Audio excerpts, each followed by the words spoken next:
Bonjour à toutes et à tous. Nous vous souhaitons une très belle année 2023. Et qui dit nouvelle année, dit nouveaux projets. C'est pourquoi nous vous proposons ce nouveau format de vidéo que nous expérimentons pour la première fois et qui, nous l'espérons, vous plaira. Alors nous, c'est qui? Nous, c'est l'Odyssée vers l'essentiel.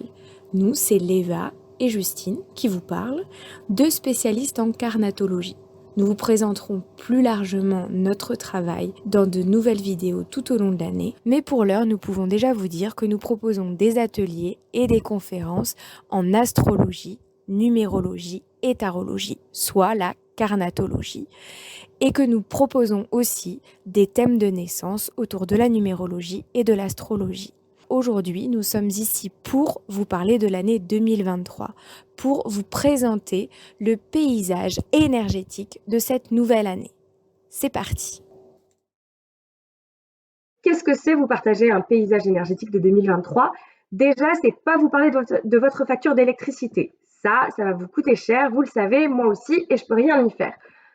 Vous parler du paysage énergétique de 2023, ce n'est pas non plus vous dire que vous allez devenir riche, belle et célèbre, parce que ça, vous l'êtes déjà, et qu'ensuite, je suis pas là pour vous prédire l'avenir. C'est pas l'utilisation que nous faisons de ces outils-là, c'est plus vous donner une ambiance, vous dire un peu quels sont les outils, encore une fois, qu'est-ce qui est mis à votre disposition en 2023 et qu'est-ce que vous pouvez en faire si ça vous parle ou pas. Tout d'abord, nous allons vous présenter le paysage numérologique. Donc, parlons peu, parlons bien. En 2023, nous sommes sur une année 7 en numérologie parce que 2 plus 0 plus 2 plus 3, ça fait 7. Jusqu'à présent, je sais compter, tout va bien. Donc, une année 7, comme son nom l'indique, c'est après une année 6 et avant une année 8. Encore une fois, je sais compter, on est sur la bonne voie. Donc, une année 6 en 2022, donc, on était sur la notion de choix. En 2024, sur une année 8, on sera sur la récolte. Donc, par exemple, en 2022, on a fait le choix de planter des pommes de terre. Et en 2024, on pourra récolter les dites pommes de terre. Donc, qu'est-ce qui se passe entre les deux? Eh bien, comme tout bon jardinier, on fait en sorte que nos pommes de terre, elles poussent bien. Donc, on les bichonne. Mais comme tout bon jardinier, on ne peut pas voir ce qui se passe, puisque tout ce qui se passe quand la pomme de terre est en train de pousser, ça se passe sous la terre.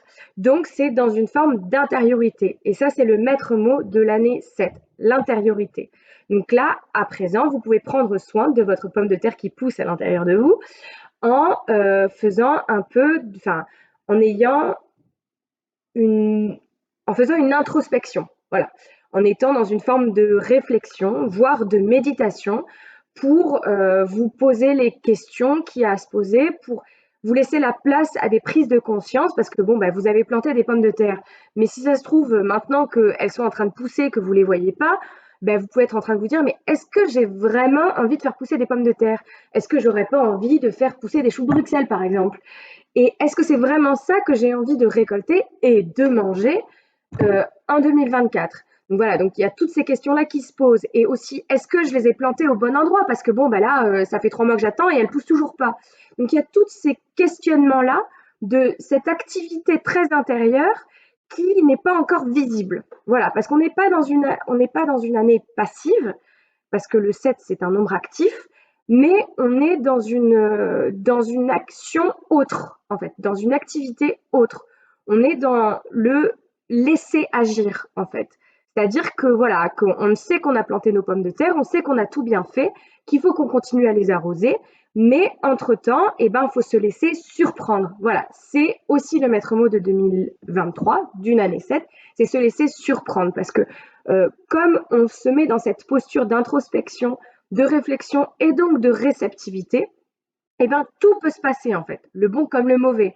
Et il faut accepter que tout ce qu'on a prévu ne va pas forcément se passer comme on l'a prévu, ou que même il y a des choses qu'on n'a absolument pas prévues qui vont se passer. Par exemple, bon, c'est peu probable, mais si ça se trouve, c'est pas une pomme de terre qui va pousser, c'est un brocoli parce que au milieu, bon, il y a une graine de brocoli qui s'est glissée parmi vos graines de pommes de terre. Bon, vous remarquerez que je ne suis pas du tout calée en agriculture, mais bon, voilà, vous comprenez l'idée. Donc voilà, donc là, c'est vous êtes dans cette année 7 pour vous interroger sur les choix que vous avez faits, éventuellement sur ce que vous avez mis en place depuis 2017, parce que en numérologie, on est sur des cycles de 9 ans et en 2017, on était sur une année 1. Donc voilà, donc il y a vraiment cette idée de questionner tout ce qu'on a fait depuis 2017, les choix qu'on a fait en 2022 et laisser la place à l'inattendu et à la surprise. Être dans le non-agir. Il est maintenant temps de vous parler d'astrologie. Vous avez devant vous le paysage astrologique de cette nouvelle année avec la carte du ciel, le placement des planètes dans les différents signes du zodiaque. Et le non-agir, c'est vraiment comme ça que l'année commence. Aussi en astrologie, parce qu'en astrologie, on commence l'année avec 2 planètes rétrogrades. Donc la rétrogradation, qu'est-ce que c'est? La rétrogradation, c'est une illusion d'optique depuis la Terre qui nous donne la sensation que les planètes sont en train de reculer. Évidemment, les planètes du système solaire ne reculent pas. Mais en astrologie, on interprète cette illusion d'optique comme une invitation à l'introspection, à utiliser l'énergie de ces planètes non plus vers l'extérieur, mais vers l'intérieur. Donc quand on commence 2023, jusqu'au 19 janvier, on a 2 planètes qui sont rétrogrades. Mercure, qui représente notre façon de communiquer, et Mars, qui représente notre façon d'agir. Donc vraiment, on a l'invitation plutôt que d'aller communiquer avec l'autre, de communiquer avec soi-même, et plutôt que d'agir vers l'extérieur, d'agir vers l'intérieur. Alors vous me direz, c'est très conceptuel, mais c'est dans l'idée de, voilà, Mars est en Gémeaux, donc Gémeaux c'est lié à la pensée, donc c'est repenser sa façon d'agir. Mercure est en Capricorne, donc c'est la structuration. Donc ça nous invite à restructurer notre pensée, restructurer notre façon de communiquer, parce que Mercure est lié à la pensée et à la communication. Donc on est comme dans un sas en fait, parce que l'une des planètes rentre en rétrogradation le 1er janvier. Donc ça veut dire qu'en fait, ça y est, youhou, on est content, on arrive en 2023, et puis en fait, on pense que ça va être le gros spectacle du siècle, et on se rend compte que non, on est juste à un sas en fait, que on a ce sas-là pour se préparer à vraiment aller assister au spectacle de 2023. Voilà, peut-être que ça veut dire qu'on n'a pas mis les bons vêtements, qu'il fait froid dehors, qu'il fait chaud dedans, et puis que même dans l'absolu, on pourrait décider de ne pas aller voir le spectacle. Bon, dans la vraie vie, on ne va pas retourner en 2022, c'est pas possible.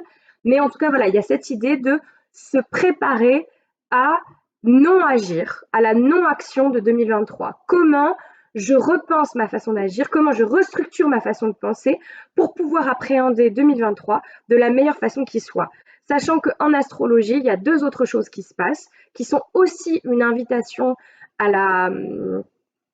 au changement en fait. C'est-à-dire qu'il y a Pluton, qui est la planète la plus lente du système solaire, qui certains astronomes questionnent le fait que ce soit une planète du système solaire, mais passons, Pluton, c'est la planète de la transformation, de la destruction.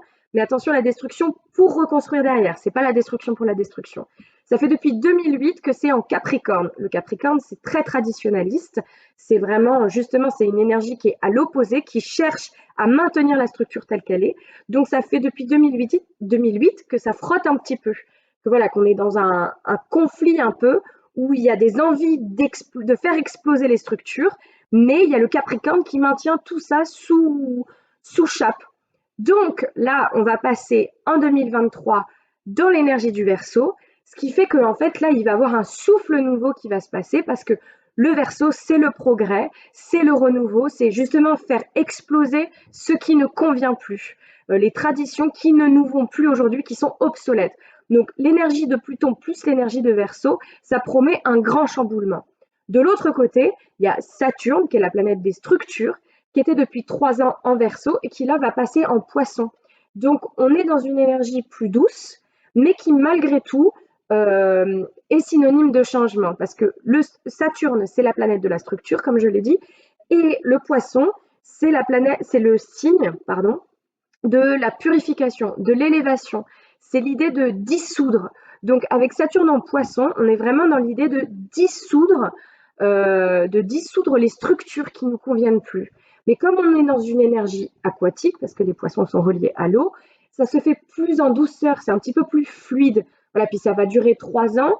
Donc voilà, donc il y a quelque chose qui s'installe petit à petit et qui vient un petit peu, qui vient accompagner en douceur la tempête un peu portée par Pluton en Verseau.